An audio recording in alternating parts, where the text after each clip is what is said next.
আসসালামু আলাইকুম। নতুন আরেকটি রেসিপি দেখার জন্য স্বাগতম জানাচ্ছি। আজকে করছি ক্র্যানবেরিসের টক মিষ্টি স্বাদের আচার, যেটি খেতে আমাদের দেশের বড়ই আচারের মতো হয়ে থাকে। দেশের বাইরে যেহেতু শুকনো বড়িটা সবসময় পাওয়া যায় না, আমরা কিন্তু চাইলে ক্র্যানবেরিস দিয়ে সেমভাবে এই আচারটা তৈরি করে নিতে পারি। আর যারা দেশে আছেন তারা কিন্তু বড়ই দিয়ে চাইলে একই পদ্ধতিতে আচারটা তৈরি করতে পারবেন। তো চলুন রেসিপি শুরু করি। আজকের রেসিপির জন্য আমি ক্র্যানবেরিসের 3টি প্যাকেট ব্যবহার করে নিচ্ছি। এগুলো 150 গ্রাম করে। আমি সুইট ক্র্যানবেরিসটা ব্যবহার করছি, আপনারা চাইলে কম মিষ্টি বা লেস সুইটটা ব্যবহার করতে পারবেন। আমি একটি বাটিতে নিয়ে নিলাম আপনাদেরকে দেখানোর জন্য। দেখুন, এগুলো দেখতে অনেকটা ওই যে আমাদের দেশে যে শুকনো বড়ি থাকে ঠিক সেই রকমই হয়ে থাকে। একটি বাটিতে আমি তেঁতুলও নিয়ে নিলাম। তেঁতুলটা কিন্তু বিচি ছাড়া। এখানে আমি আন্দাজ মতো তেঁতুল নিলাম, প্রায় 1/3 কাপের মতো হবে। এবার এই তেঁতুলটাকে আমি 1/2 কাপ ভিনেগার দিয়ে ভিজিয়ে রাখবো। ভিনেগার দেওয়ার পরে হাত দিয়ে একটু ভেঙে দিচ্ছি, আর এটা এভাবে আমি কিছুক্ষণ রেখে দিচ্ছি যাতে তেঁতুলটা একটু নরম হয়ে আসতে পারে। আর যারা শুকনো বড়ই দিয়ে আচারটা করতে যান তারা কিন্তু জাস্ট বড়ইটা সিদ্ধ করে নিয়ে পানি ঝরিয়ে নিয়ে সেম পদ্ধতিতে আজকে আমি যেভাবে আচারটা করছি সেভাবে করলেই হবে। তেঁতুলটা এভাবে ভিজতে থাকুক, আর অন্যদিকে আমি বাকি কাজটা করে নিচ্ছি। একটি হাঁড়ি নিয়ে এখানে আমি 1/3 কাপের মতো সরিষার তেল দিয়ে দিলাম। তেলের সাথে এখন দিয়ে দিচ্ছি 1 টেবিল চামচের মতো রসুন বাটা। আর চুলার আঁচটা কিন্তু আমি একদম লোতে রেখেছি। তেলের সাথে রসুনটা ভালো করে এখন একটু কষিয়ে নিচ্ছি।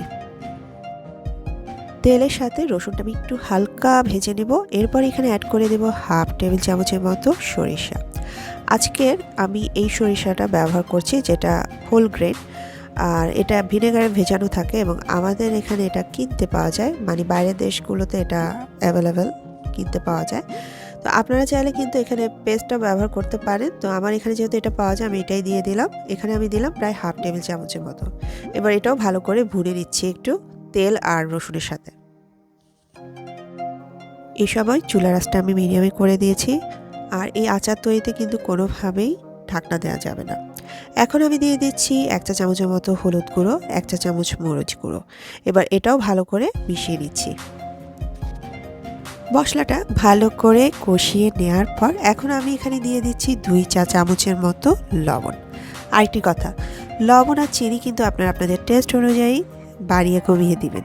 তো আমি কিন্তু আজকে আমার পছন্দ মতোই দিয়ে দিচ্ছি এখানে। লবণ দেওয়ার পরে ক্র্যানবেরিসগুলো এখানে দিয়ে দিচ্ছি, আর ক্র্যানবেরিসগুলো মশলার সাথে ভালো করে মিশিয়ে নিচ্ছি। চুলার আঁচটা কিন্তু আমি মিডিয়ামে রেখেছি, এটা আমি আগেও বলেছি। তো এই সময় কোনোভাবে চুলা আঁচটা বেশি বাড়ানো যাবে না, বেশি কমানো যাবে না। তো মিডিয়ামে রেখেই পুরো আচারটা তৈরি করতে হবে। এবার আমি যে তেঁতুলটা ভিজিয়ে রেখেছিলাম সেটা অ্যাড করে দিচ্ছি। ভেজানোর পরে তেঁতুলের পরিমাপ হয়েছিল প্রায় 1/2 কাপের মতো। তো এই তেঁতুলটা একটু ভালোই টক ছিল, তো আমি সেই অনুযায়ী আজকের চিনিটা অ্যাড করে নিব। তো আপনাদেরকে বারবার বলছি আপনারা কিন্তু আপনাদের স্বাদ মতো লবণ আর চিনিটা দিয়ে দিবেন। তেঁতুলটা মিশিয়ে নেওয়ার পর আমি একটু লবণটা চেক করে নিয়েছিলাম, আমার মনে হলো যে আর একটু লবণ লাগবে, তো আমি আরও 1/2 চা চামচ লবণ এখানে দিয়ে দিচ্ছি। এবার আমি 1 কাপ চিনি নিয়েছিলাম, সেখান থেকে আমি 1/2 কাপের মতো দিয়ে দিলাম। 1/2 কাপ দিয়ে আমি প্রথমে ভালোভাবে চিনিটা ভালো করে মিশিয়ে নিচ্ছি। তারপরে যদি মনে হয় আর একটু চিনি লাগবে তখন আমি এটা অ্যাড করে দেব। তবে এখন আমি 1 কাপের থেকে 1/2 কাপ দিয়ে দিলাম এই আচারের মধ্যে। যেহেতু এটা সুইট ক্র্যানবেরিজ ছিল, তো আমি চিনিটা একটু বুঝে শুনে অ্যাড করে নিচ্ছি এখানে। আর এই আচারটা কিন্তু তৈরি করতে বেশি সময় লাগে না, জাস্ট 35 মিনিটের মতো সময় লেগেছিল আমার এই আচারটা তৈরি করতে। তো আমার মেশানোর পরে মনে হলো আরেকটু চিনি লাগবে, তো আমি আরেকটু চিনি দিয়ে দিলাম। কিন্তু আমি 1 কাপ কিন্তু পুরা দিইনি। এটার পরিমাপটা হচ্ছে আসলে কি 1 কাপ থেকে আপনি একটু কম দিবেন, কিন্তু 1/2 কাপ থেকে বেশি দিবেন। মানে আমি আমার টেস্ট অনুযায়ী দিলাম, আপনারা টেস্ট করে নেবেন। আপনার যদি বেশি মিষ্টি খেতে ভালো লাগে সেক্ষেত্রে আপনি পুরো 1 কাপই অ্যাড করে দিতে পারেন। এই আচারটা মোটামুটি নাড়াচাড়ার মধ্যেই রাখতে হবে, যেহেতু এটা অনেক ঘন হয়ে থাকে, যাতে নিচে না পড়ে যায়। এখন ঠিক নামানোর 10 মিনিট আগে আমি এখানে দিয়ে দিচ্ছি শুকনো মরিচ। আমি শুকনো মরিচটা এভাবে কেটে নিয়েছি, আপনারা চাইলে চিলি ফ্লেক্সও অ্যাড করে দিতে পারেন। এবার আমি এখানে দিয়ে দিচ্ছি 1/2 চা চামচের মতো ধনিয়া গুঁড়া, আর দিয়ে দিব 1/2 চা চামচ পাঁচ ফোড়নের গুঁড়া। এই 5 ফোড়নটা আমি গ্রাইন্ডারে একটু গ্রাইন্ড করে নিয়েছি। এগুলা ঠিক আচারটা নামানোর 10 মিনিট আগে কিন্তু আমি দিয়েছি। ভালো করে এবার আচারের সাথে আবারও মিশিয়ে নিচ্ছি। এই জিনিসগুলো দেওয়ার পরে মানে ধনিয়া গুঁড়া, পাঁচ ফোড়নের গুঁড়া দেওয়ার পর আমি কিন্তু চুলায় আর বেশিক্ষণ রাখবো না। এই ধরুন 10 মিনিটের মতো রেখে আমি এটা চুলা থেকে নামিয়ে নিব। এই জিনিসটা যেহেতু একটু আঠালো টাইপের হয়ে থাকে, একটু নাড়াচাড়ার মধ্যেই রাখতে হবে যাতে নিচে না লেগে যায়। দেখুন কালারটা পুরো আমাদের দেশে যে বড়ই আচার পাওয়া যায় রাস্তার ধারে টক মিষ্টি স্বাদের, ঠিক সেরকম একটি কালার কিন্তু চলে এসেছে। আর যারা শুকনো বড়ই দিয়ে আচারটা করবেন তারা কিন্তু বড়ইটা হালকা একটু সিদ্ধ করে নিয়ে পানি ঝরিয়ে নিয়ে একই পদ্ধতিতে তৈরি করে নিতে পারবেন। আমার এই আচারটা এখন হয়ে গেছে, আমি চুলা থেকে নামিয়ে নিচ্ছি।